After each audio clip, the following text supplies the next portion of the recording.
नमस्कार मुझे शंभु माली मो ग्राम कुट्रा जयपुर थाना अंडर जाऊँगी। आज आम सका खबर पाइलु जे गोमांस बेआईन भाव में आम ग्राम दे जड़े नहीं जाऊँ। तो आम समस्त ग्रामवासीवासी मैंने जन अटकलु एवं आम सन्देह सत है जोटा कि आम देखा पाइलु प्राय पाखापाखि 50 किलो हम गोमांस को आम जबत कलु। तो तापर आम सांगे सांगे थाना बाबू को जनइलु एवं पुलिस बाबू आसिक आम थाना द्वारस्थ हेलु।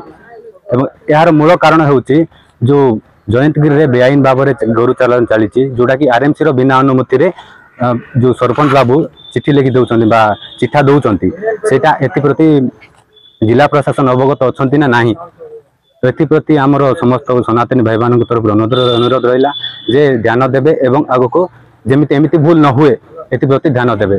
तो ये अनुरोध रहा आज्ञा आगर भी चली किंतु आमे जहाँ सन्देह कलु आज धरिलु किंतु पूर्वर बहुत चली एवं तो जाना कहले एवर कथा किंतु पूर्वर भी चली सन्देह थिलु किंतु आज सन्देहटा सत है एवं जबत भी कलु। बिना अनुमति सरपंच केमती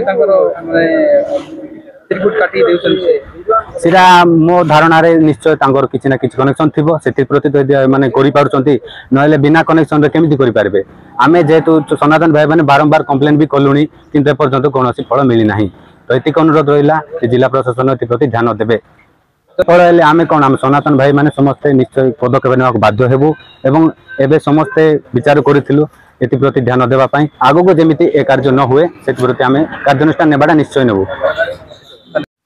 जदि ए गोरु चालान बेआईन जो भाव में गोमांस चालान होती सरकार जदि ध्यान देवे ना कि यार कौन फल मिल ना ताले आम सनातन भाई माने बाध्य होई माने राजरास्ता को ओल्लैबू एवं या प्रति आम निश्चय किसी ना कि कार्यानुष्ठान ग्रहण करूँ।